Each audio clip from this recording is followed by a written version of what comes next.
ya lo dijeron, pues toca iniciar con este curso de parasitología práctica veterinaria. Es un placer para mí pues ser el que abra el evento.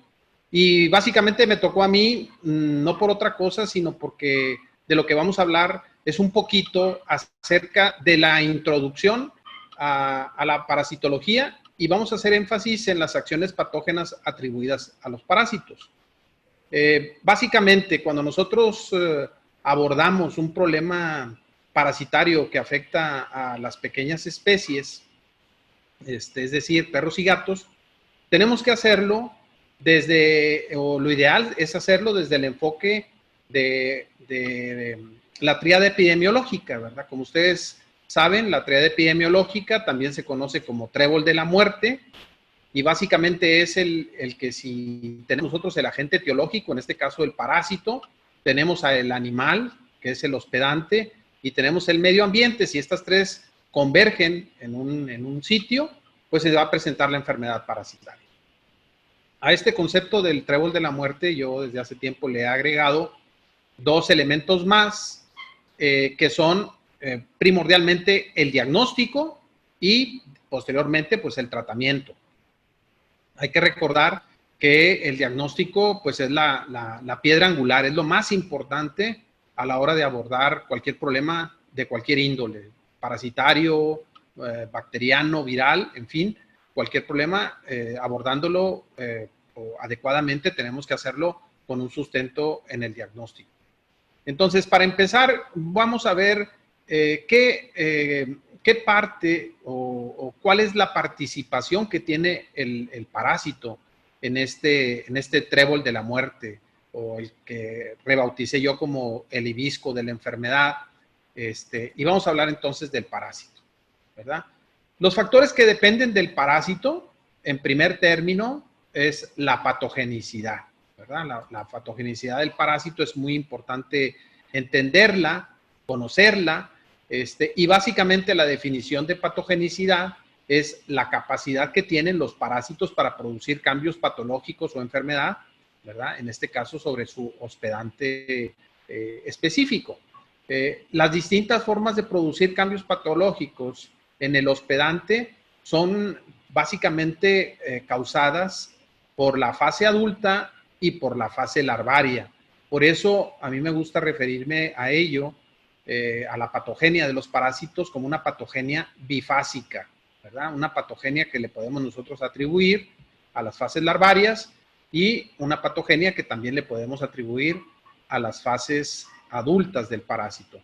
En algunos casos vamos a tener parásitos que son patógenas ambas fases, es patógeno el adulto y es patógeno la larva.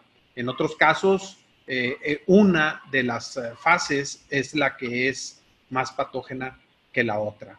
En el caso particular de los parásitos y de esta patogenia que se les puede atribuir, pues es básicamente debida, entre otras cosas, incluso a veces simplemente por sus características anatómicas, ¿verdad? Hay parásitos que presentan ganchos, hay parásitos que presentan dientes, otras estructuras como en la superficie que presentan espinas, como el caso de algunas larvas de mosca, como el caso de algunos tremátodos.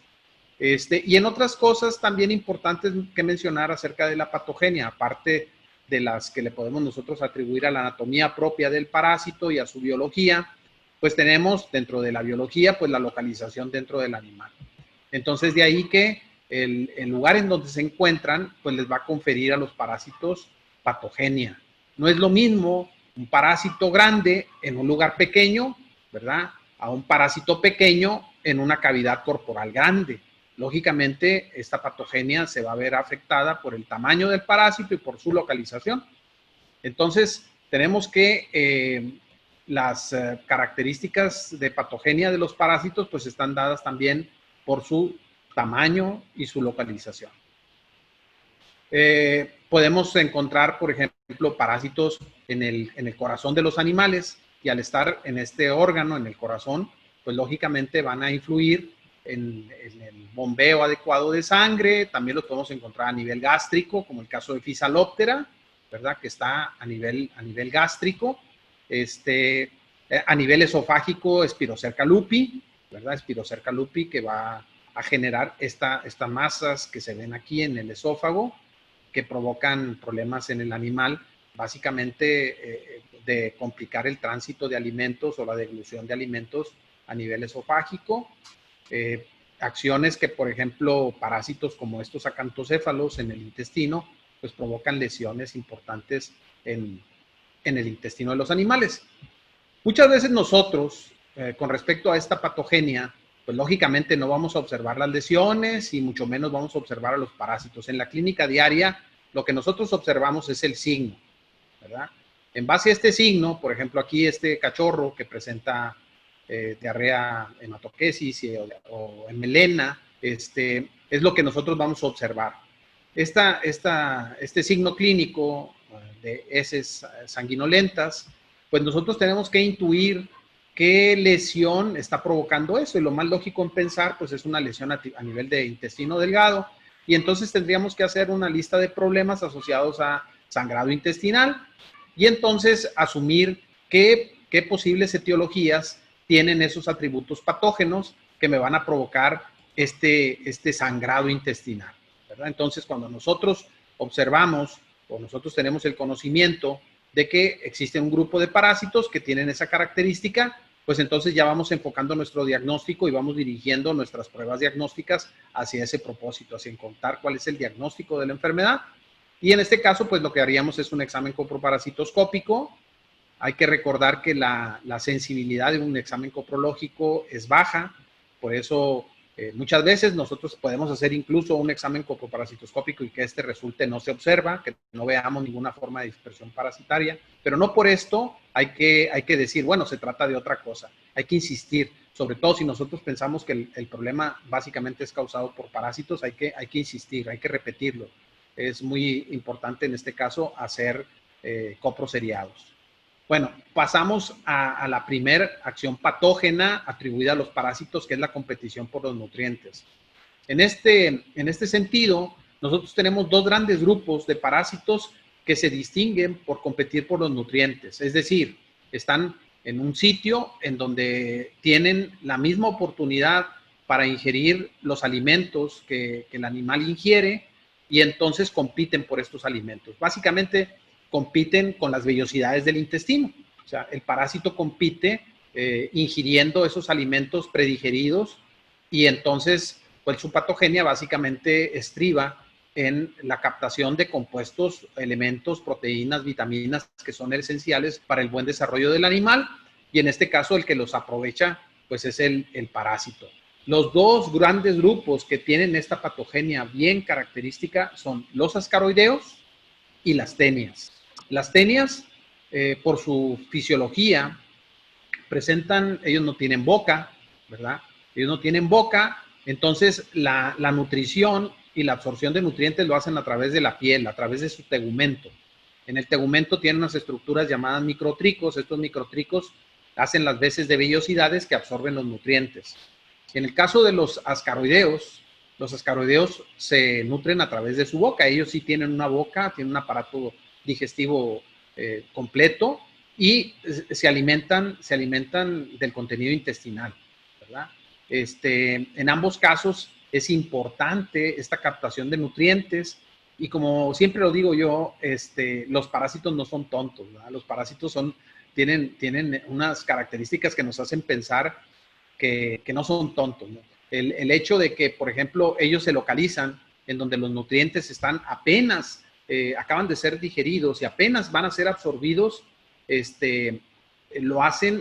los hace que se ubiquen en las primeras porciones del intestino delgado. Si estos parásitos vivieran en las últimas porciones del intestino, pues lógicamente no tendrían mucho éxito, porque para entonces los nutrientes ya fueron absorbidos en las primeras partes del intestino. Entonces, ellos se localizan en el intestino delgado, en las primeras porciones del intestino delgado. En este caso, como ya les decía, estos parásitos absorben los principios activos, vitaminas, proteínas que son ingeridas con los alimentos, que el animal ingiere con los alimentos. En el caso particular de los céstodos, ellos se alimentan entre otras cosas, de manera selectiva de las vitaminas y fundamentalmente vitaminas del complejo B. Por eso, una de las patogenias que desencadena es una avitaminosis en los animales a los cuales parasitan. En el caso de los ascaroideos pues tienen una nutrición, pues digamos, muy amplia, ingieren muchos nutrientes.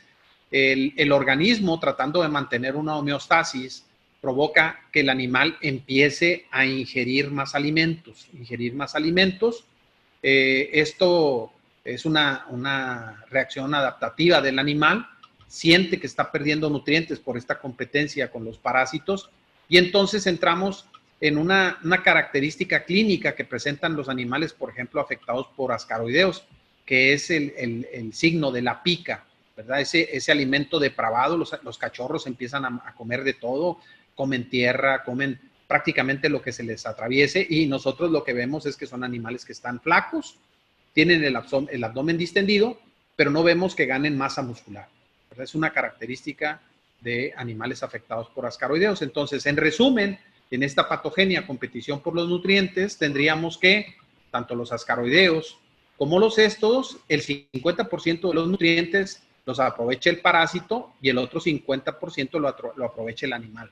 Aquí quiero puntualizar que esta acción patógena puede ser menos evidente o puede ser menos manifiesta cuando el animal está bien nutrido. De hecho, una manera de compensar esta patogenia es que el animal ingiera mayor cantidad de alimentos y mayor calidad de los alimentos. Pero si es un animal que está sujeto a un régimen alimenticio deficiente, los signos clínicos de la enfermedad sí que van a ser bastante evidentes. Por ejemplo, tenemos otra categoría en la cual los parásitos no se alimentan del contenido intestinal, sino que se alimentan propiamente de los tejidos del animal. Es decir, se comen aquellos tejidos que ya fueron formados por el animal. En este caso, podemos distinguir dos tipos, los hematófagos y los histófagos, aunque sabemos que la sangre también es un tejido, pero para fines didácticos la vamos a separar en estos dos grupos, los hematófagos que ingieren sangre y los histófagos que se alimentan de otros tejidos distintos a la sangre. Entonces, en el caso de los hematófagos tenemos uno que es muy común tanto en perros y gatos, que son los ancilostomas, ¿verdad? Los ancilostomas, las uncinarias. Estos parásitos se fijan a la mucosa intestinal para llegar o acceder a la irrigación, ¿verdad? De esa parte de la mucosa, y de ahí se nutren directamente de la sangre. Aquí es importante mencionar que son parásitos muy voraces, porque gran parte de este aporte de sangre lo utilizan para su metabolismo. Entonces tienen requerimientos metabólicos muy altos, entonces constantemente tienen que estar ingiriendo sangre. Esto lógicamente va de la mano con el cuadro clínico que presentan los animales. Si ellos necesitan comer gran cantidad de sangre y tenemos una población elevada de estos parásitos en el intestino de un animal, pues entonces se va a traducir en un proceso anémico importante para el animal. Otra cosa que agrava esta condición es que además de ser voraces, digamos que son muy inconformes. No se conforman con un aporte sanguíneo moderado, sino que ellos quieren estar comiendo gran cantidad de sangre. Entonces, cuando del lugar donde están fijados empieza a salir menos sangre, se cambian de sitio, y se cambian de sitio, y se cambian de sitio, y se están cambiando de sitio con la intención de estar ingiriendo cada vez mayor cantidad de sangre. Esto es muy evidente a la necropsia. Por ejemplo, cuando hacemos la necropsia de algún animal, observamos muchas lesiones en diferentes sitios distintos al que encontramos el parásito adherido. Esto es porque se van cambiando de sitio. Y solamente por mencionar un dato para que tengan una idea, un macho adulto de este parásito puede consumir hasta 40 microlitros de sangre, mientras que una hembra ingiere 13 microlitros de sangre. Si nosotros sumamos y multiplicamos por la cantidad de parásitos, pues vamos a tener entonces que la cantidad de sangre que pierde el animal es significativa, muy importante. Aquí tenemos una tabla que compara las características de cada uno de estos parásitos, aunque para fines prácticos lo que nosotros observamos es la morfología del huevo para hacer la identificación. Es difícil hacer una identificación a nivel de especie o a nivel de género porque no son animales que, o más bien no son características que nos permitan hacer una diferenciación entre especies y géneros. Hay que recurrir a otras alternativas diagnósticas. Pero les digo, para fines prácticos, simplemente con identificar el huevo, basta, es más que suficiente. Vamos a hablar un poco más adelante de eso. Con respecto a estos que se alimentan de tejidos, por ejemplo, los tremátodos se alimentan de tejidos. Hay un grupo de tremátodos en perros y gatos, que son el grupo del género Alaria, ¿verdad? Son parásitos que se alimentan del tejido. Como todo buen platelminto, su ciclo biológico es indirecto, ¿verdad? En este ciclo biológico participan como hospedadores intermediarios primarios los caracoles, ¿verdad? Caracoles. Y como hospedadores intermediarios secundarios las ranas. El parásito tiene que pasar tanto por los caracoles como por las ranas para poder alcanzar el estado infeccioso en este último, en las ranas, y de ahí pasar a el perro o el gato, ¿verdad? Que serían los hospedantes naturales. Sin embargo, este parásito también tiene potencial zoonótico, o sea, se puede transmitir al ser humano cuando comemos, por ejemplo, ancas de rana que no están bien cocidas. Siempre hay una característica, las carnes pueden contener formas parasitarias y pues la recomendación es que estén bien cocidas. Muy bien. Otro mecanismo patogénico, otro mecanismo patológico que causan los parásitos es la acción traumática, ¿verdad? Esta acción traumática puede ser tanto a nivel del tejido como a nivel de las células. Para explicarlo, a nivel celular, por ejemplo, Babesia lo hace a partir de células individuales, ¿verdad? Lo hace a partir de los eritrocitos, destruye eritrocitos. Babesia destruye eritrocitos. Es una destrucción mecánica, ¿verdad? Explota el eritrocito porque se multiplica en su interior los parásitos.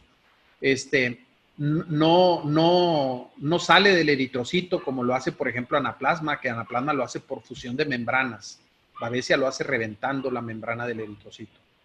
En el caso de los que destruyen tejidos, volvemos otra vez al ejemplo de los tremátodos. Por ejemplo, el ejemplo más típico sería el de fasciola hepática, que destruye tejidos. El trayecto del parásito para llegar a su sitio blanco, que son los conductos biliares, en todo ese trayecto va destruyendo tejido y provoca estas características cicatrices, este tejido cicatrizal fibroso, que es muy evidente en hígados afectados por fasciola o por otros tremátodos. Aquí aprovecho esta imagen para mencionar que los huevos de tremátodos tienen esta estructura polar que es muy característica. Nos va a servir para hacer la identificación en este caso, de los tremátodos. Muy bien, otra acción patógena atribuida a los parásitos es el efecto tóxico, ¿verdad? El efecto tóxico lo provocan liberando sustancias al intestino, bueno, o al sitio en donde ellos se encuentran. En esta imagen vemos unos quistes de Echinococcus, ¿verdad? Un parásito zoonótico, que el hospedador definitivo son los perros y el hospedador intermediario pueden ser rumiantes, aunque el humano también puede ser un hospedador incidental y en él se va a desarrollar la fase larvaria del parásito. Para desgracia del humano, porque es una parasitosis muy impresionante, ya que los quistes pueden llegar a tener el diámetro de la cabeza de un niño y la ubicación puede ser en el hígado o puede ser en el pulmón. Estos quistes están llenos de un líquido, ¿verdad? Un líquido que es ajeno al organismo del animal. Cuando estos quistes se rompen, muchas de las veces provocan un shock anafiláctico, entonces liberan sustancias tóxicas. Otros parásitos que producen este efecto tóxico son los ascaroideos. Los ascaroideos liberan sustancias, ¿verdad? Pero también ellos al morirse los ascaroideos producen un efecto tóxico. Cuando ellos se descomponen adentro del intestino, el intestino no tiene una absorción selectiva, sino que el intestino lo que esté ahí lo va a absorber y entonces no distingue entre las toxinas y los nutrientes y absorbe las toxinas y provoca una intoxicación del animal. Muchas veces animales que acuden a consulta, cachorros que acuden a consulta, y si nosotros no hacemos un examen previo, un examen coproparasitoscópico, y vemos la magnitud de la parasitosis por un ascaroideo, que en este caso puede ser toxocara, y nosotros le damos una droga vermicida, lo que vamos a provocar es una gran mortalidad de estos parásitos a nivel intestinal, y entonces va a ocurrir como la imagen de aquí de abajo, que estas toxinas se van a liberar adentro del animal y van a ser absorbidas por el intestino y vamos a intoxicar al animal. De aquí que, por ejemplo, si nosotros le damos un vermífugo, ¿verdad? Que puede ser la piperacina, aunque la piperacina, les decía que es un fármaco que en México ya no se usa, bueno, ya no está permitida su comercialización, pero podemos usar fenbendazole en dosis reducidas, ¿verdad? Acuérdense que la dosis del fenbendazole es 50 miligramos por kilogramo de peso, podemos dar una dosis de 10 miligramos por kilogramo de peso y tendríamos un efecto similar al de la piperacina. Hay que cuidar mucho en parasitosis muy copiosas por Toxocara canis, sobre todo en cachorros, y también dependiendo de qué raza, ¿verdad? Cachorros de razas pequeñas, pues hay que tener mucho cuidado con esta situación. Hay que dar un vermífugo o dar un vermicida en dosis muy bajas para que se muera una parte de la población y salgan paulatinamente, que no salgan todos de golpe, porque ese sería la problemática a la que nos estaríamos enfrentando si nosotros los queremos sacar a todos de golpe. Tenemos otra patogenia que es el efecto mecánico. Este efecto mecánico puede ser de varias maneras y está dependiente del tamaño, del número de parásitos y de la localización. Tenemos un efecto obstructivo, un efecto irritativo, un efecto compresivo y un efecto perforativo, ¿verdad? Este efecto perforativo lo provocan muchos parásitos que tratan de no salirse o de no ser expulsados del intestino. Hay que imagínense ustedes que un parásito intestinal cotidianamente está preocupado porque el peristaltismo no lo saque, ¿verdad?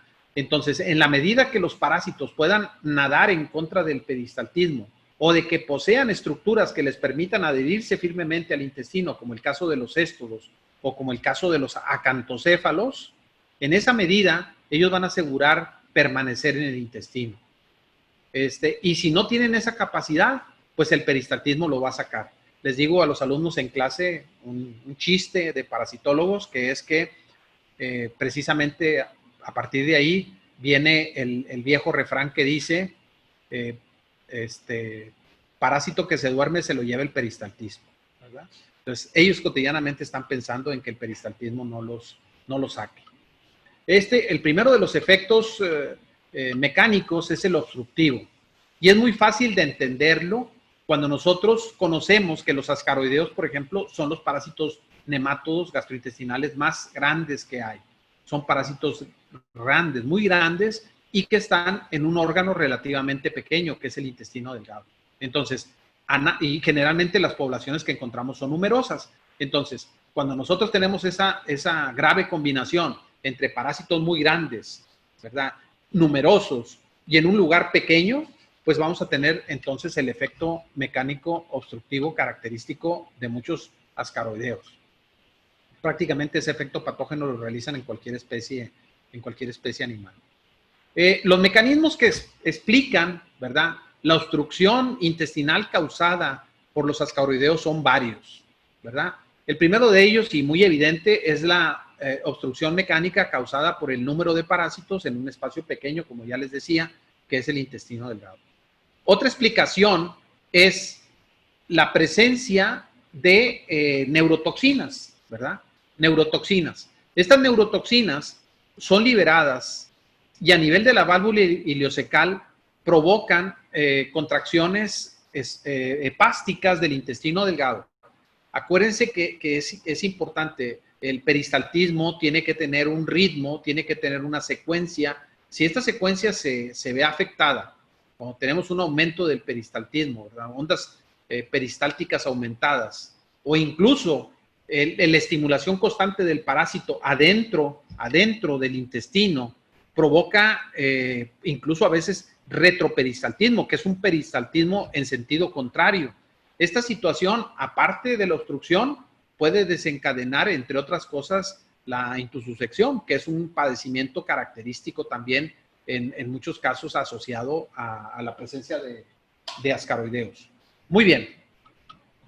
En el caso particular de las otras dos razones que explican las obstrucciones intestinales asociadas a ascaroideos, tenemos la secreción de toxinas.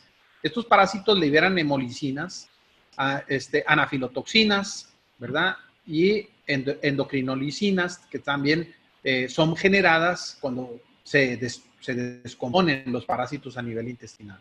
Estos compuestos, entre otras cosas, provocan inflamación intestinal. Ahora, la inflamación intestinal, ustedes imagínense que no es hacia afuera. Esa inflamación intestinal también es hacia el lumen. Entonces, si la inflamación es en esos dos sentidos, pues el lumen, el diámetro del lumen se va a reducir y se va a agravar con la presencia de los parásitos en él. Y por último tenemos el hiperperistaltismo, ¿verdad? El aumento del peristaltismo, que ya les dije, puede provocar problemas graves en los animales. Muy bien, esas serían, entre otras, una explicación al efecto obstructivo de los parásitos.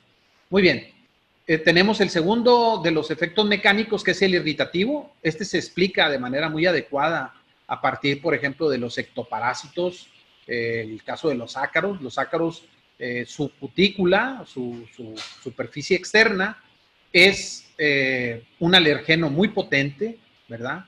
Y provocan una irritación, estando incluso muertos. Pero al estar vivos, su movimiento, ¿verdad? La saliva de ellos, las heces de estos, pues estimulan importantemente la piel, provocando un efecto irritativo muy importante. Otros parásitos como larvas de algunas moscas, como el caso de Cuterebra, en gatos, pueden provocar un efecto irritativo muy grave, producto de la superficie corporal, las espinas que tienen en su superficie corporal. Muy bien, el otro efecto es el efecto mecánico compresivo. A ver, este efecto mecánico compresivo puede ser de fuera del órgano, ¿verdad? O sea, algo que está por fuera del órgano y que lo comprime, ¿verdad? El caso de uno que explica este mecanismo es el Dioctofima renale, ¿verdad? Dioctofima renale es un parásito que está en el riñón de los perros, que llega a medir hasta 1,20 m. De hecho, es el nematodo más grande que hay. Y vive en la grasa perirrenal. Pero como es tan grande, por presión, pero de afuera hacia adentro en el riñón, provoca una atrofia del riñón, ¿verdad? Curiosamente, este parásito generalmente se localiza en uno de los riñones. No afecta a ambos riñones, sino solamente uno. Y como les repito, yo pienso que los parásitos son inteligentes, porque si afectara a los dos, pues el animal se moriría y entonces el parásito tendería también a desaparecer. También la compresión puede ser del interior del órgano hacia afuera. Por ejemplo, los quistes de los cestos, como el caso aquí vemos de Echinococcus, ¿verdad? Quistes de Echinococcus en hígado o en el pulmón. También quistes, cenuro cerebralis en el caso de las borregas, ¿verdad? En el caso de las ovejas, cenuro cerebralis a nivel de cerebro, o Taenia ciformis a nivel de los órganos, ¿verdad? Los órganos de la cavidad peritoneal, ¿verdad? El crecimiento enorme, llega a haber masas de parásitos que incluso son mayores al tamaño de las vísceras del animal, en este caso una liebre. Y aquí también una localización a nivel esofágico de Spirocerca que provoca esta masa que ejerce un efecto compresivo hacia el lumen del esófago y provoca una disfagia característica de los animales afectados por Spirocerca lupi. También acuérdense que Spirocerca lupi es un parásito asociado a tumores, es un parásito que predispone a sarcomas. Hay que revisar un perro con sarcomas, cada vez vemos más en la clínica presencia de animales con sarcoma, hay que revisar el antecedente si tienen o no espirocercosis. Tenemos el efecto perforativo. Este efecto perforativo lo provocan los parásitos a la hora de querer permanecer en su órgano blanco. Esto es muy evidente, por ejemplo, en un parásito de cerdos, Macracanthorhynchus hirudinaceus. Este parásito se fija a la mucosa del intestino y tratando de permanecer en ella, va metiendo su probóscide, ¿verdad? Va metiendo su probóscide en el intestino, de tal manera que llega incluso a perforar el intestino. En este caso, aquí tenemos un caso de Protectorhynchus elegans, que es un acantocéfalo de primates, en donde el intestino estaba repleto de este parásito, y muchos de ellos ya habían perforado el intestino y habían pasado a la cavidad peritoneal. Estos animales estaban muriendo de peritonitis, ¿verdad? En este caso, hace años, propusimos un tratamiento alternativo contra este parásito, ¿verdad? Un parásito que para los que se dedican a animales exóticos, pues es un parásito interesante, es un parásito que hay que tener en cuenta. Alteraciones de los tejidos. Estas alteraciones de los tejidos es tanto la hipertrofia como la hiperplasia. Pueden ser en estos dos sentidos, causar hiperplasia o causar hipertrofia. En el caso de los trematos como fasciola hepática, que está metida en los conductos biliares, provoca una colangitis hiperplásica. El parásito metido adentro del colangio con su superficie espinosa roza las paredes del colangio y provoca una proliferación celular. Esta proliferación celular es tan evidente en estas, si ustedes se fijan aquí en las imágenes y en el video, vemos cómo el colangio, que debería ser así, no está normal, pero está más normal que este se ve muy reducido su lumen, porque todo esto que se ve aquí fibroso, en realidad pues es una colangitis hiperplásica y fibrosis característica de esta enfermedad. Entonces, las alteraciones tisulares, muchas veces lo que sufren los tejidos es una adaptación celular, ¿verdad? Aquí tendríamos las células como están en una forma normal, aquí tendríamos una célula hiperplásica, ¿verdad? O una célula hipertrófica. Las células hiperplásicas generalmente se generan cuando el parásito está continuamente lesionando el epitelio y se están descamando rápidamente las células, entonces empieza a haber una multiplicación acelerada y se pierde ese control de la multiplicación y entonces proliferan de más, ¿verdad? Proliferan de más, como en el caso de la colangitis hiperplásica por fasciola. O bien, el parásito se mete al interior de la célula y provoca un agrandamiento de la célula y estaríamos hablando entonces de la hipertrofia celular. Y los órganos, o los tejidos, perdón, van a entrar en una fase de metaplasia cuando unas células que están capacitadas pierden esas células su capacitación y tenemos que son reemplazadas. La metaplasia es cuando es reemplazado un tejido por otro, generalmente un tejido especializado por otro no especializado, como ocurre, como les decía, aquí en el caso de la colangitis hiperplásica. En el caso del colangio, ¿qué es lo que pasa del parénquima hepático al interior del colangio? Pues lo que pasa es bilis, ¿verdad? La bilis que sigue la ruta biliar y llega a la vesícula biliar, y bueno, de la vesícula biliar por el conducto colédoco llega al intestino delgado a través de la válvula, el conducto colédoco a partir de donde se abre el intestino delgado, que es la ampolla hepatopancreática bueno, entonces la bilis pasa del parénquima al conducto biliar y de ahí pasa a la vesícula y de ahí al intestino, ¿verdad? Eso es lo normal, eso es lo que debe ocurrir normal para que la bilis participe en la digestión de las grasas. ¿Qué es lo que pasa cuando el conducto pierde esta especialización? Que se reemplaza las células especializadas o capacitadas por células no especializadas, pues entonces ya no distinguen. Y al no distinguir, no dejan que pase la bilis y la bilis se acumula en el parénquima y entonces es absorbida y observamos un signo clínico, por ejemplo en fasciola, que es la ictericia. Pero por otro lado, también esa falta de capacitación provoca que lo que no debe de salir, que en este caso lo que no debe de salir es la proteína, porque si sale la proteína al conducto biliar, finalmente el destino de esa proteína va a ser las heces. Y entonces, para ninguna economía corporal es importante o es valiosa la pérdida de proteína. Entonces, en una célula que en este estrato celular que no esté especializado, que ha perdido esa especialización, se pierde proteína. ¿Qué proteína es la que se pierde fundamentalmente? La albúmina. Y entonces se presenta el cuadro clínico característico de las hipoalbuminemias, que son el edema en las partes bajas del cuerpo. Muy bien. Otra alteración que tenemos que se presenta en las parasitosis son los efectos sobre el metabolismo. Estos son muy evidentes, por ejemplo, en el caso de Giardia. Giardia afecta el metabolismo tanto de las proteínas como de las grasas. De hecho, recuerden, un signo clínico en la práctica diaria de animales con giardiosis es la presencia de grasas en heces, ¿verdad? Estos parásitos alteran el metabolismo. Estos videos están bonitos porque vemos un huevo de ancilostoma, vemos giardias, vemos un montón de bacterias, vemos trichuris, también un montón de bacterias, pero también observamos giardias. Y aquí, bueno, son un montón de giardias. En esta otra, aquí batallé un poquito para amarrar del flagelo esta giardia, ¿verdad?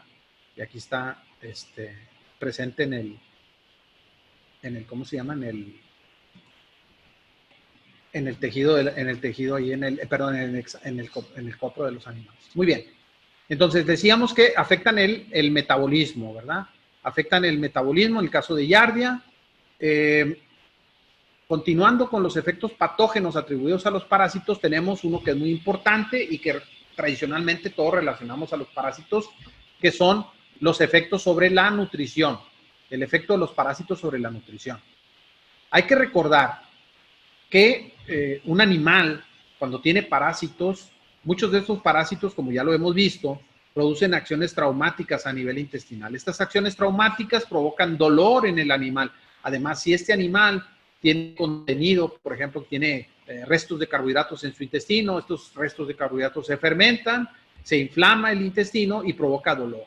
Al provocar dolor, los animales producen, o el tejido de los animales produce una sustancia que se llama colecistocina. Esta colecistocina es un mensajero que llega al cerebro y quita el deseo de comer en el animal. Entonces, ese deseo de no comer es un mecanismo de defensa del organismo provocado por el dolor que causan los parásitos. ¿Qué parásitos, por ejemplo? Bueno, pues ancilostoma y, bueno, ya veíamos el acantocéfalo ese de primates, Procitorrhynchus. Provocan dolor intenso y van a provocar que los animales pierdan el apetito. Y esto es muy evidente. Muchas veces nosotros nos llega a la consulta un animal con parásitos que no quiere comer. Le damos analgésicos, inmediatamente recupera el apetito, ¿verdad? Nomás ahí hay que valorar qué tanto conviene que el animal de golpe empiece a comer nuevamente.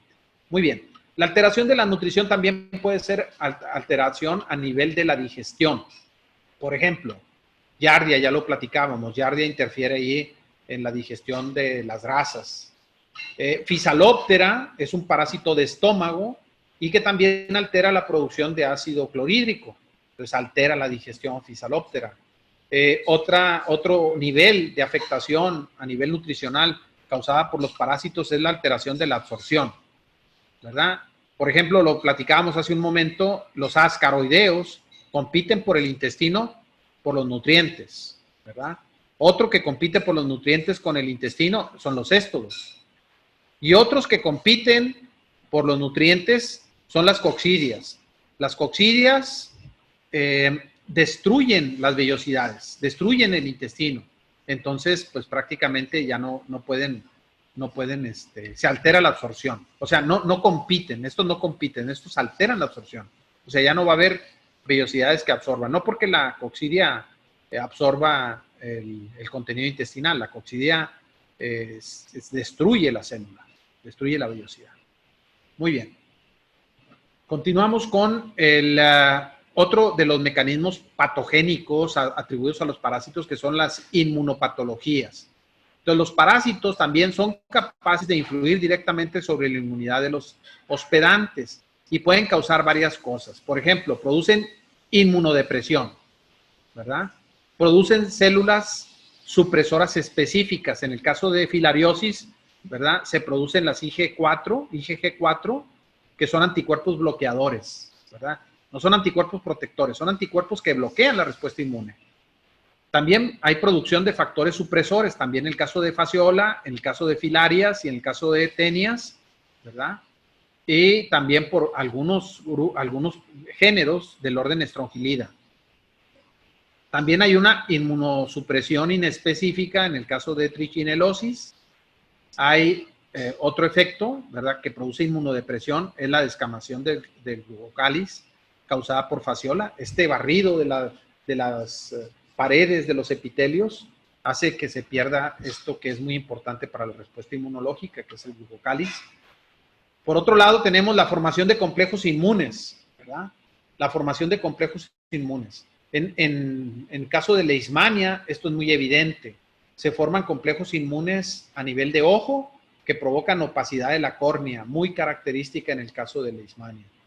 ¿A qué se refiere este término de complejos inmunes? Es cuando se unen anticuerpos, muchos anticuerpos a muchos antígenos y forman redes tremendas, redes muy grandes de uniones antígeno-anticuerpo, que cuando pasan por un filtro natural, como puede ser el riñón, o por unos vasos sanguíneos pequeños, como en el caso de tejido de la córnea, se atoran y cuando se activa el complemento, destruye esa unión antígeno-anticuerpo, pero también destruye las células y por eso se provocan lesiones renales y también se provocan lesiones oculares cuando el organismo detecte sus complejos inmunes. Aquí es un ejemplo de en donde el sistema inmunológico agrava más el problema. Por eso, muchas veces, respuestas, incluso el siguiente, que es la hipersensibilidad, que es una respuesta exagerada del sistema inmune hacia un parásito, muchas veces los síntomas o signos de la enfermedad se alivian tras la administración de corticosteroides. Por ejemplo, en el caso de toxoplasma, tenemos animales o personas que ven afectada su visión, ¿verdad? Porque el organismo responde contra el parásito a nivel ocular y provoca una reacción inflamatoria muy importante que provoca ceguera. E inmediatamente, si nosotros administramos corticosteroides y provocamos una inmunodepresión momentánea de la persona y también aplicamos desinflamatorios, vamos a obtener un progreso muy interesante en la recuperación de la visión de los animales y de las personas cuando son afectadas las personas. Muy bien, dentro de las otras consideraciones inmunológicas, tenemos que los parásitos, en muchos de los casos, se van a localizar en sitios privilegiados como el cerebro o el ojo. Por ejemplo, en hospederos paraténicos, en el caso de Toxoplasma gondii, vamos a encontrar nosotros parásito en el cerebro o en los ojos, ya lo había mencionado. Y en el caso de Toxocara canis, en hospederos paraténicos, como pues, cualquier hospedador paraténico, ratones, herbívoros, seres humanos, en fin, el parásito llega al cerebro. Llega al cerebro e incluso llega a los ojos. Hay que recordar que todos los parásitos en su ciclo biológico, sobre todo aquellos que tienen hospedadores intermediarios o que tienen paraténicos, lo que hacen es disminuir las capacidades físicas de estos hospedantes para que se vuelvan más susceptibles a ser depredados, ¿verdad? Acuérdense que también estos ciclos biológicos van ligados a ese ciclo presa-depredador. Muy bien, se localizan entonces los parásitos en sitios privilegiados. La otra es la variación antigénica. Esto yo creo que lo entendemos perfectamente bien, porque los parásitos atraviesan por varios estadios. Larva 1, larva 2, larva 3, larva 4, larva 5 y adulto. Y entre cada uno de ellos van cambiando de antígeno de la superficie. De hecho, van sufriendo mudas, ¿verdad? Muchos de los parásitos realizan estas mudas, las primeras 6 de ellas, la larva 1 y larva 2, en el ambiente y ya son infectivos en la fase de larva 3 cuando ingresan al animal. Pero algunos desde la larva 1 y desde la larva 2 ingresan a los animales, sobre todo aquellos que tienen ciclos biológicos indirectos, como el caso de Physaloptera, que penetran en un hospedador intermediario, ¿sí? Entonces, aquí el parásito va cambiando, va variando de antígenos. También producen inhibición, ¿verdad?, de la fagocitosis. Es muy típico que los parásitos, por ejemplo, otra vez, Leishmania, por ejemplo, Leishmania, una vez que es fagocitado, evita, una vez que es engullido por el macrófago, evita que la vacuola fagocítica se fusione con el lisosoma. Entonces no se produce el fagolisosoma. No se produce el fagolisosoma porque el parásito altera la superficie de los receptores entre el fagosoma y el lisosoma y no deja que se unan. Entonces, ¿qué pasa? Pues que no es destruido el parásito y al contrario, penetrando en el macrófago, lejos de ser destruido, viaja en él a cualquier parte del cuerpo.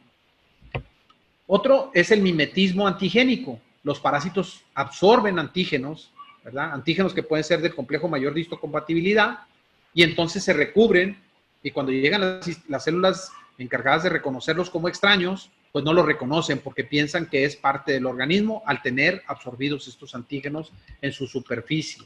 Otros también provocan la supresión de la respuesta inmune. Por ejemplo, anergia, ¿verdad? ¿Qué es la anergia? Es cuando un parásito estimula la gran producción de anticuerpos, estimula mucho la producción de anticuerpos en gran cantidad, pero el problema es que estos anticuerpos no son protectores y entonces el organismo agota sus posibilidades de generar anticuerpos. Incluso en el caso de Leishmania es típico ver que de repente los animales les hacemos, tiene todos los signos de leishmaniosis, ¿verdad? Vemos todos los signos característicos de la leishmaniosis. Sin embargo, hacemos un examen serológico y resulta negativo por este fenómeno de anergia. También tenemos la complejidad de ciclos biológicos, ¿verdad? Hay parásitos que pasan por copépodos marinos y luego por peces y luego, en fin, pasan por un montón de hospedantes intermediarios, incluso paraténicos, para finalmente llegar a su hospedante definitivo. Y finalmente tenemos que producen o segregan o secretan antígenos metabólicos, ¿verdad? Antígenos metabólicos que tienen efectos sobre el sistema inmunológico. Esto también se presenta en las parasitosis. Muy bien, y dentro de los efectos misceláneos podemos hablar del fenómeno de larva migrans cutánea, que va muy ligado a la acción bacterífera, que es un acarreo de bacterias. Los parásitos cuando ingresan penetran por vía percutánea. ¿Qué parásitos penetran por vía percutánea? Bueno, pues tenemos fundamentalmente dos nematodos, que es los ancilostomas y los estrongiloides, ¿verdad? Que además los dos son zoonóticos, ¿verdad? Son parásitos que son zoonóticos y que penetran a través de la piel y ejercen una acción bacterífera, acarrean bacterias al interior del tejido.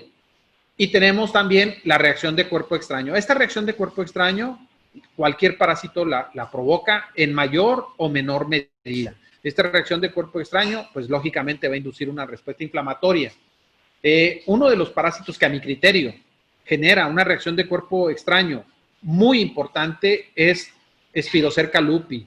Spirocerca lupi, en su complicada migración, se va a ubicar muy cerca de arterias grandes, ¿verdad? Durante su migración, como la vena cava, y por proximidad a las vértebras torácicas va a provocar un aumento del tamaño, va a provocar un aumento del tejido óseo de las vértebras torácicas, que puede incluso tornarse en malignidad. O sea, puede dar lugar a un sarcoma, que era lo que hablábamos ahorita. Si nosotros me pidieran a mí un ejemplo de parásitos asociados a cáncer, les diría inmediatamente que Spirocerca lupi, pero es por esta reacción extremada de cuerpo extraño.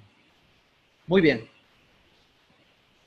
Otros factores que son dependientes del parásito, ¿verdad? Factores propios del parásito, tenemos que, por ejemplo, el caso si se trata de fases adultas o fases larvarias. Recuerdan que en un principio les decía yo que la patogenia de los nemátodos, bueno, de los parásitos en general, es una patogenia bifásica, una atribuida a la fase adulta y otra atribuida a la fase larvaria.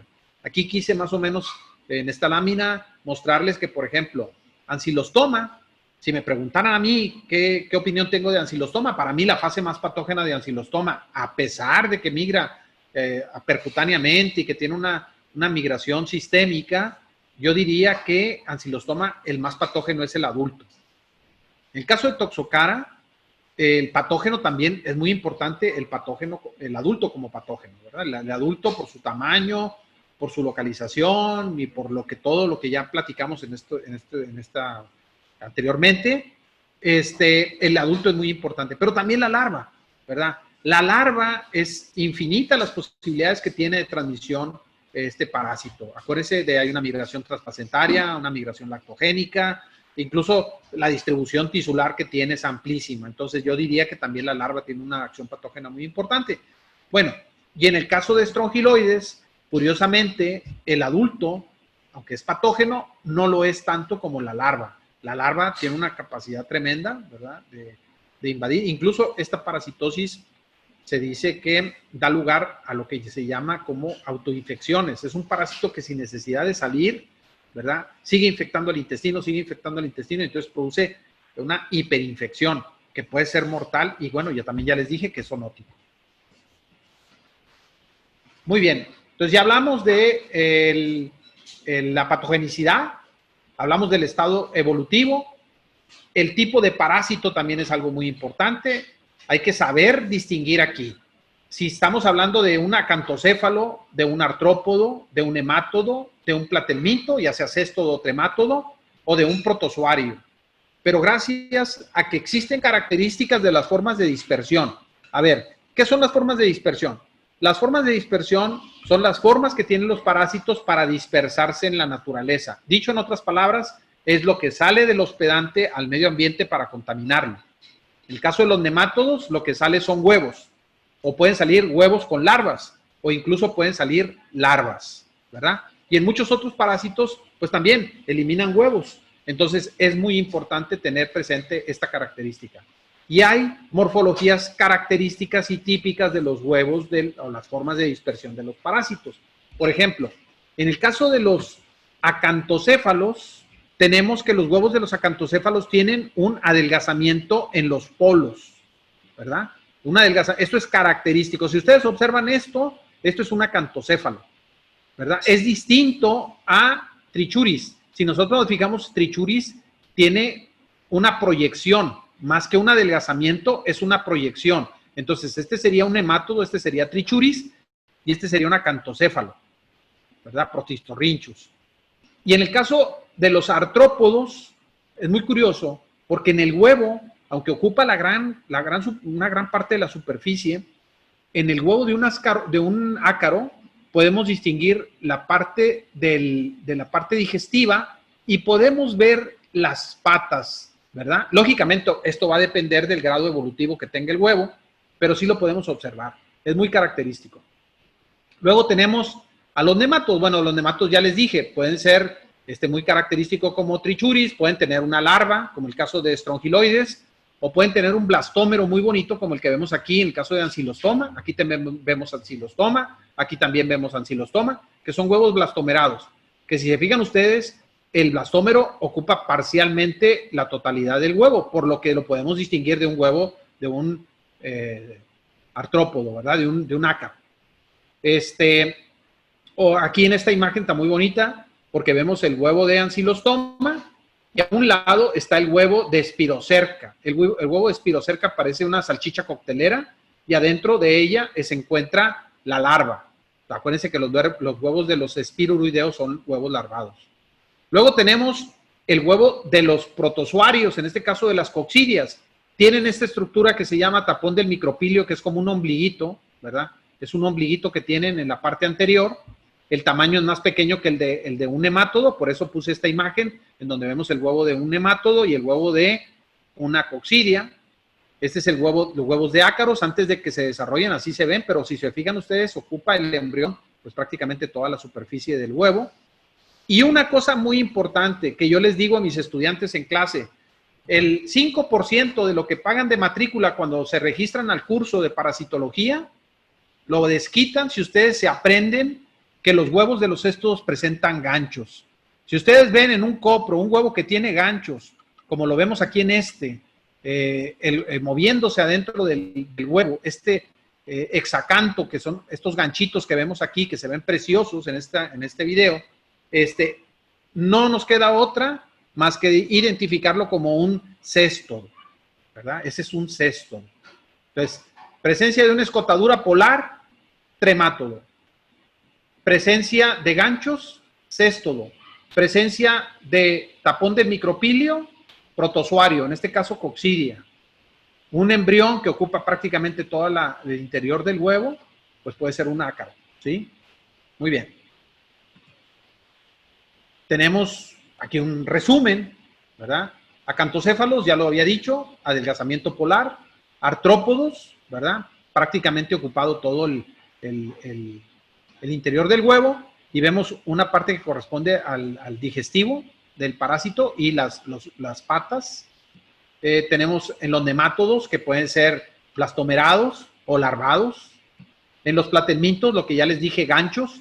Ahora, hay un platelminto muy común en perros y gatos que es Dipilidum caninum. Acuérdense que Dipilidum caninum elimina sus huevos en forma de racimos. Y si nosotros nos fijamos en estos racimos, cada huevo va a tener los ganchos, ¿verdad? Va a tener un hexacanto. Esto lógicamente hay que hacerlo moviendo el micrométrico con cuidado para enfocar en diferentes niveles y poderlos ver. El huevo de los tremátodos tiene esta escotadura polar, ¿verdad? A partir de aquí es de donde se abre el huevo para que salga el parásito, ¿sí? Entonces lo tienen. Y los protozoarios, el tapón del micropilio, que es característico, ¿verdad? Estas serían más o menos las características que nos permitirían distinguir entre los grupos. Ahora, ¿por qué es importante distinguir entre los grupos? Porque el tratamiento no es el mismo para un nemátodo que para un céstodo, que para un tremátodo, que para un protozoario. Los tratamientos van a variar en razón de el tipo de parásito. Y si nosotros no hacemos un buen diagnóstico, pues no vamos a dar un buen tratamiento. Y el éxito de la problemática que tenemos va a depender de eso. Por otro lado, tenemos la localización. Los parásitos, como ya les dije, van a tener mayor o menor patogenia de acuerdo a su localización, su tamaño, sus estructuras anatómicas y el lugar en donde se encuentran les confiere, en este caso, pues la patogenia característica. Esta es la distribución más o menos tisular de los parásitos del perro, de los parásitos del gato, pero pues prácticamente tenemos en todos lados, ¿verdad? En todos lados de la anatomía de estos animales tenemos parásitos. Bueno, pues básicamente esto es lo que yo les había preparado con respecto a patogenia de los parásitos. Yo creo que todavía hay tiempo de unos 10 minutitos más. Les quiero hablar rápidamente de factores asociados al animal. Entre ellos está la edad. Aquí, por ejemplo, en esta lámina vemos a partir de 95 animales menores de 6 meses. O sea, son animales jóvenes. ¿Cuál es el parásito más común? Ascaroideos. Eso es. Le podría haber puesto aquí imágenes de muchos trabajos, pero todos coinciden en que el parásito más común en animales jóvenes son los ascaroideos, y en este caso, Toxocara canis, ¿sí? Dentro de los protozoarios más comunes tenemos a Cystoisospora, bueno, Isospora canis, ¿verdad? Y dentro de los céstodos, pues, Dipilidum caninum. Tenemos también otros trabajos, por ejemplo, este está muy interesante porque se hizo a lo largo de 10 años, se tomaron, fíjense, 6.555 muestras de perros y 1.566 muestras de gatos. ¿Y cuáles son los parásitos más importantes o más frecuentes? Trichuris, Ancylostoma y Toxocara. Y en el gato, Toxocara. Y dentro de los protozoarios, Cystoisospora y Giardia. Entonces, con esto, lo que quiero que se quede es que pues hay que enfatizar en estos parásitos, porque son los más comunes. Por ejemplo, el Dipetalonema reconditum o algún parásito raro que por ahí no es muy común en nuestros ambientes, pues eso no vamos a tener que profundizar mucho en el tema porque pues son parásitos raros, pero estos que son los comunes es en los que deberíamos de profundizar aún más, ¿verdad? Entonces, en el animal, la edad, el estado nutricional es importante, eso ya lo habíamos comentado, no es lo mismo un parásito en un animal flaco que un parásito en un animal sano. El estado nutricional es fundamental. Si nosotros alimentamos bien a los animales, que los animales están bien nutridos, el impacto de los parásitos va a ser menor. Y sobre todo, por ejemplo, si se trata de un parásito que compite por los nutrientes, pues el efecto patógeno del parásito incluso puede ser inadvertido. Dentro de los factores también del animal tenemos los estresantes, ¿verdad? ¿Qué causan estrés en el animal? Bueno, pues el destete. Los periodos vacacionales, cuando nosotros llevamos a pensión al animal, que van y nos lo dejan ahí en la clínica. Yo he conocido de casos de animales que entran en depresión, ¿verdad? Esto les provoca inmunodepresión y se enferman de cualquier cosa. El abandono, ¿verdad? Perros que son abandonados también pueden ser factores predisponentes para la presentación de las parasitosis. Y luego tenemos la resistencia, ¿verdad? Hay razas que son más resistentes que otras a los parásitos, ¿verdad? Por ejemplo, en este trabajo evaluaron estos 97 animales, razas puras y mestizos, y encontraron, vean ustedes, mayor cantidad de parásitos en animales puros. Eso se sabe, que las razas puras son más propensas a padecer parasitosis. Sin embargo, hay razas puras que son resistentes. Por ejemplo, el Podenco ibicenco, ¿verdad? Un perro de España, que es resistente o muy resistente a leishmaniosis. O el pastor australiano ganadero, que también es muy resistente a los parásitos. Y ya si nos vamos a congéneres salvajes de estos animales, como el dingo en Australia, o como el licaón, son animales que son muy resistentes a las parasitosis. Eso sería de con respecto a factores que dependen del animal. Factores que dependen del animal en cuanto a susceptibilidad o resistencia. Tenemos también lo que depende del medio ambiente. Lo que depende del medio ambiente es las características del hábitat, si es un hábitat cerrado, si es el suelo es de concreto, de tierra, si están con acceso a la calle, y los hábitos higiénicos, que son importantes para el animal, pero también son importantes para nosotros, ¿verdad? Es indudable que aquellos que tienen contacto con ambientes abiertos, pues van a tener mayores posibilidades de contagio de parásitos.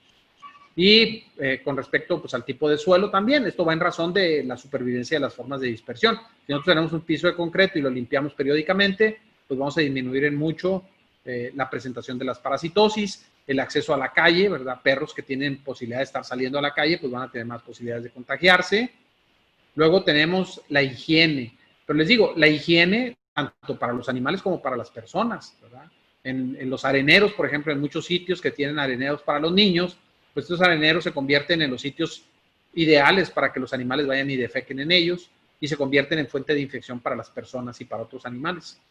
Cada vez se está teniendo más la costumbre de recoger las excretas de los animales y en algunos países las multas por no hacerlo son altísimas y la conciencia de las personas cada vez va más en ese sentido, de tener una mayor higiene.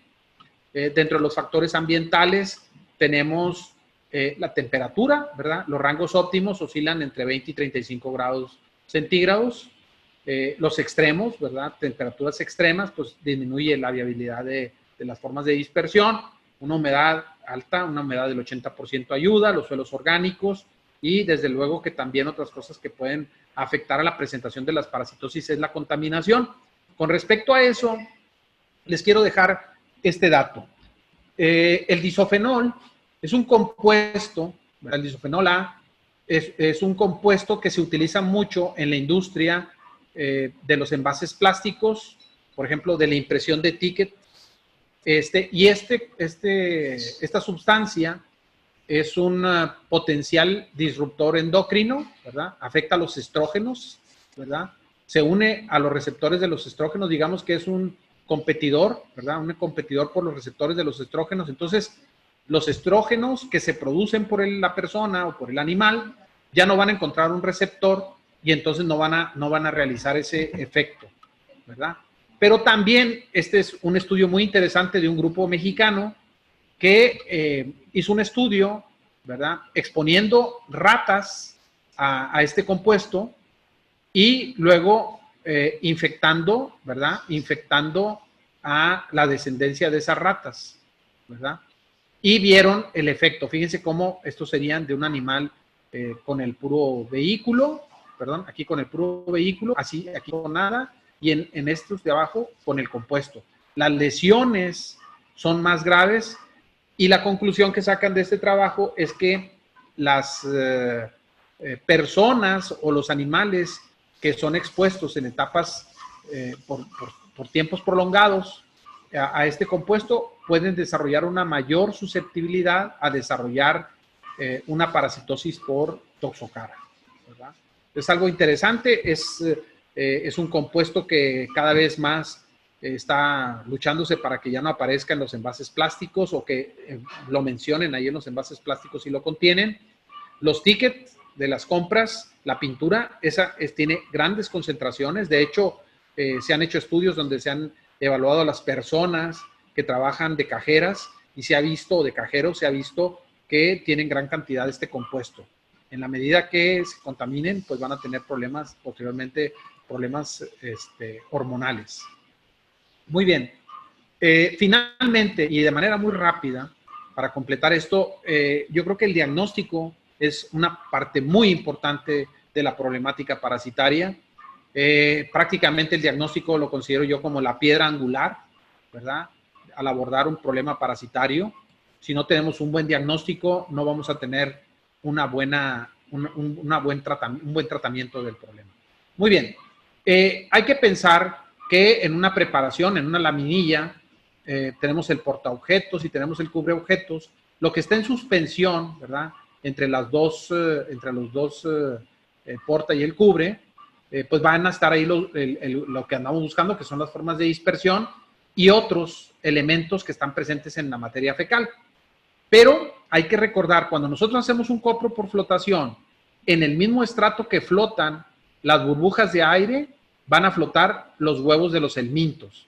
Esto también se los digo a mis estudiantes, que si eso se lo aprenden, van a desquitar el 5% que pagan de matrícula en el curso, ¿verdad? Es algo que no viene en los libros, ¿verdad? Es algo que yo lo he aprendido con el tiempo, pero si nosotros localizamos en el fondo de la preparación una burbuja de aire como la que se ve aquí o como la que se ve acá y enfocamos, pues vamos enfocando, se ve refringente, se ve perfectamente redonda la burbuja de aire y bueno, pues en ese mismo estrato van a estar el huevo del parásito.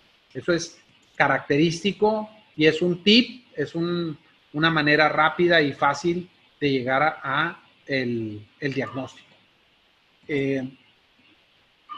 Muy bien. Entonces, tendríamos que, pues las formas de dispersión de los parásitos tienen características, ¿verdad?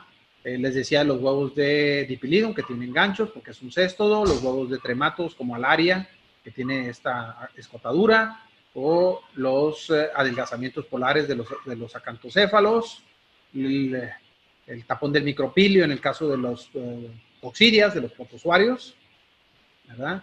El huevo blastomerado de los nemátodos, el huevo aplanado que tiene un lado plano, como el caso de los oxuris, que no son muy comunes en perros. Por ejemplo, huevos larvados, ahí entra ya una gama importante de parásitos con huevos larvados. Por ejemplo, aquí Strongyloides, Spirocerca lupi y Physaloptera, que son huevos larvados. Muy bien, bueno, y entonces finalmente el diagnóstico nos va a servir para saber el tipo de parásito que se presenta en los animales y por ende saber el tipo de tratamiento.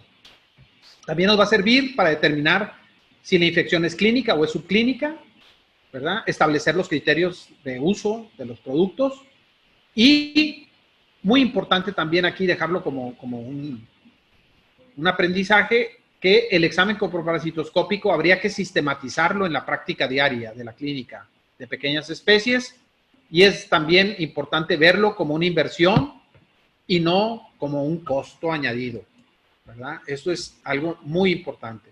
Y bueno, yo con esto cerraría la plática. Faltó hablar un poco del tratamiento, pero más adelante se va a hablar de las alternativas de tratamiento, ¿verdad? Pero en esencia, esto quise hacerlo, espero que no haya estado muy rápido, pero fue una breve, pequeña introducción a lo que es parasitología.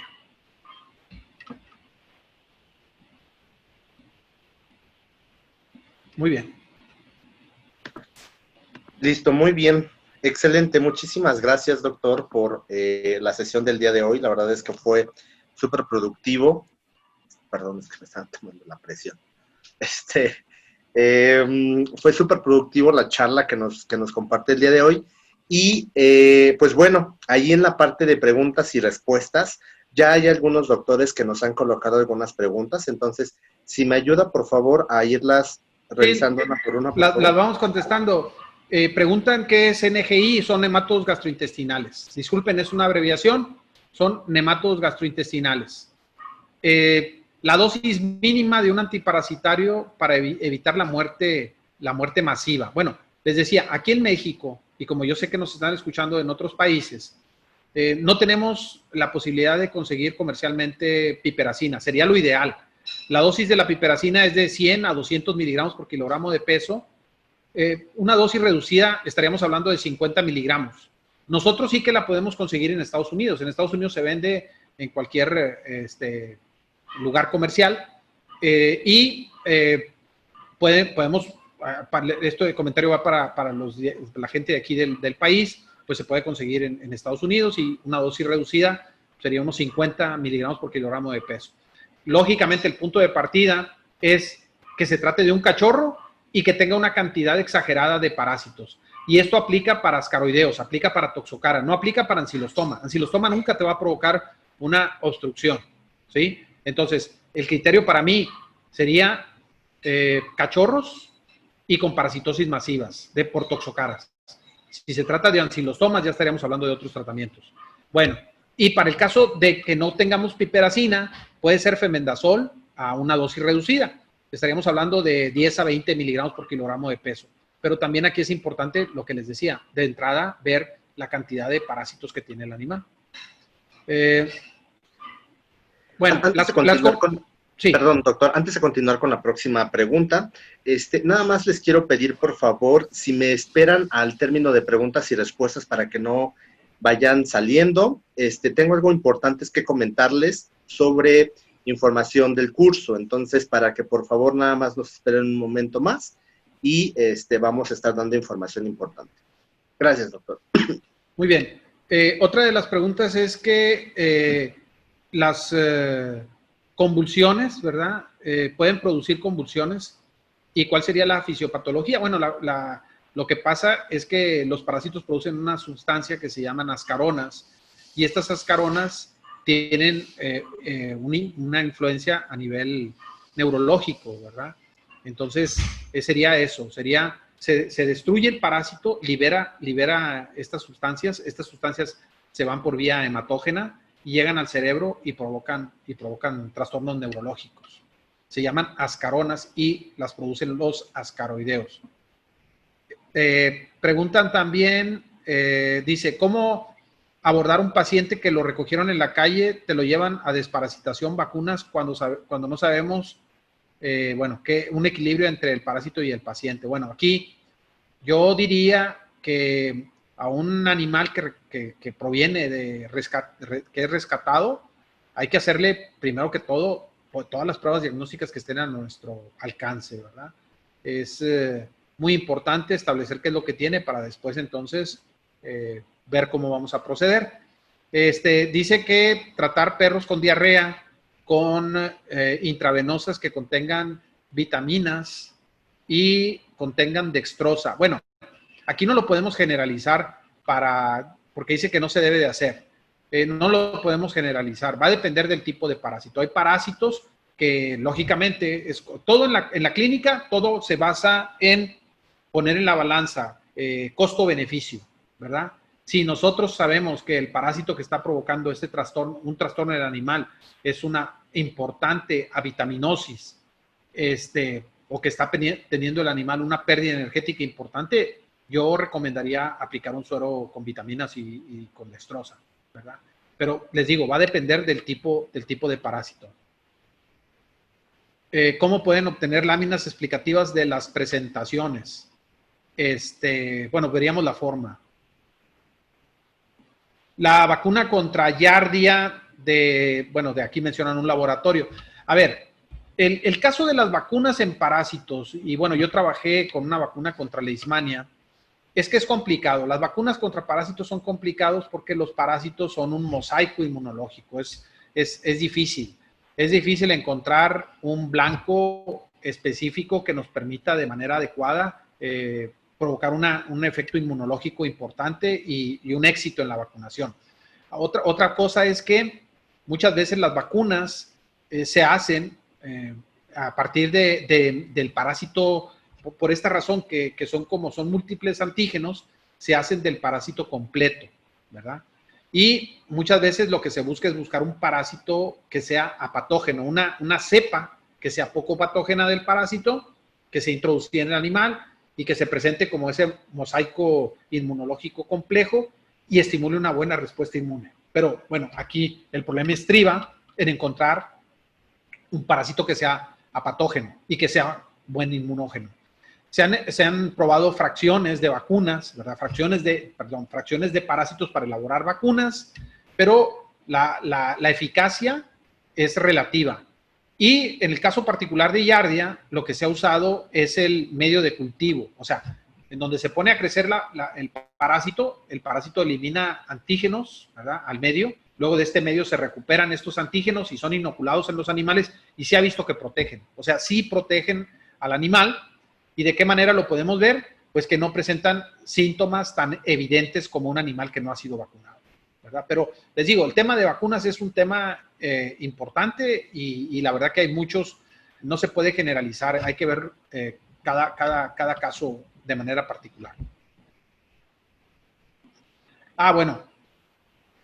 En el caso de la pregunta de que en qué aumento están las láminas que yo puse, pues ahí es muy variable y de hecho yo hago una magnificación para que se puedan ver las estructuras. Aquí lo importante de recordar es que hay que tener una idea de cuáles son los huevos más grandes y cuáles son los huevos más pequeños, ¿verdad? Los huevos más grandes, desde luego, son los huevos de los nematodos y los trematos, son los que son los huevos mucho más grandes. Luego tendríamos, bueno, y otra característica es que los huevos de los tremátodos y los huevos de los nematodos generalmente son ovalados. Luego tenemos los huevos de los céstodos, que son redondos, ¿verdad? Son más pequeños, pero tienen esa característica que te ayuda a distinguirlos, que es la presencia de los ganchos. Eso es muy característico y es muy importante y se puede ver fácilmente. Es cuestión de mover el tornillo micrométrico y buscar los ganchos. Si los ves, no tiene vuelta de hoja. Si los ves, se trata de un cesto. Luego tendríamos los huevos, por ejemplo, les mencioné huevos de un tremátodo, ¿verdad? La característica es un huevo grande. La característica es que el embrión ocupa prácticamente todo el interior del huevo y tienen esa pequeña, ese opérculo polar, esa pequeña escotadura, ¿verdad? Que yo les digo que se trata así como de una abre fácil, porque a partir de ahí se rompe el huevo y de ahí sale el embrión. En el caso de los coccidias, tenemos esa estructura que se llama tapón del micropidrio. Pero también yo les quiero decir que en algunas especies no se presenta el tapón del micropidrio. Lo que sí se presenta es un adelgazamiento de la pared en uno de los polos. Pero el tamaño del huevo de la coccidia es más pequeño, ¿verdad? Oscilan en 10 micras, mientras que el de un nematodo es de 70 micras. Entonces, también ahí una referencia es el tamaño. Dice, ¿podría explicar otra vez lo de la burbuja de aire en la laminilla, por favor? Claro que sí. Imagínense ustedes que estamos en una habitación, ¿verdad? Por ejemplo, aquí en la habitación donde estoy yo, arriba tengo unos focos, unos abanicos de techo, y abajo pues están las sillas, y en medio están los cuadros que tengo pegadas en las paredes, ¿no? Cuando nosotros observamos una laminilla al microscopio, el cubreobjetos es el techo y el piso es el portaobjetos. Y en medio está todo lo que les acabo de describir. Los abanicos, las mesas, las sillas, los cuadros. Bueno, pues así está en una laminilla de una preparación de un coproparasitoscópico.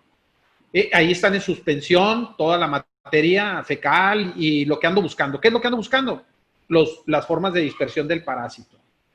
Para poder observar la forma de dispersión del parásito, me valgo de una solución, ¿verdad?, que lo que hace es que concentra esta forma de dispersión, concentra los huevos. Estas se les llama soluciones hipertónicas, que confieren una gravedad específica al medio y hacen que estas estructuras floten. Lo que yo he visto con estos años de práctica es que el huevo flota en el mismo estrato en donde flota la burbuja de aire. Lógicamente, por probabilidad, cuando tú haces el macerado de la muestra para hacer el copro, generas burbujas de aire. Entonces, por probabilidad, sobre todo en animales que tienen pocos parásitos, por probabilidad, ¿qué será más fácil? ¿Ver burbujas de aire o ver huevos? Pues ver burbujas de aire. Entonces yo me ubico con el micrométrico en el sitio donde observo claramente una burbuja de aire. Ahora, sin mover el micrométrico, solamente con la platina me desplazo hacia un lado y hacia otro, y en ese plano es donde voy a ver la presencia de los huevos del parásito.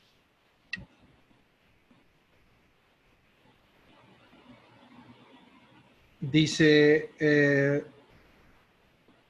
bueno, claro, o sea, yo estoy hablando de tratamientos parasitológicos, pero lógicamente todo el problema, el abordaje de un problema parasitario, tienes que considerar la aplicación de otros medicamentos, ¿verdad? Analgésicos, en fin. O sea, eso es parte del tratamiento. Nada más que, bueno, pues aquí nada más abordamos la parte parasitológica.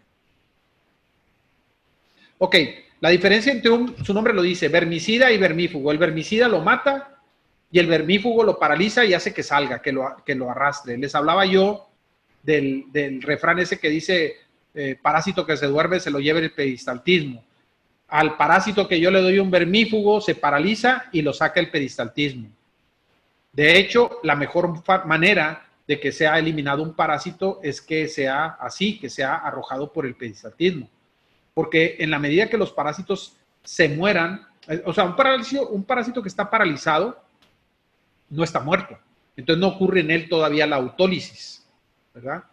Y esto da tiempo de que cuando salga se autolice en el exterior.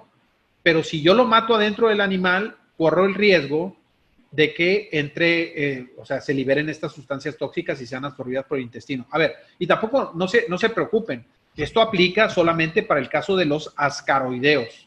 Toxocara y todos los parásitos ascaroideos tendrían esta consideración.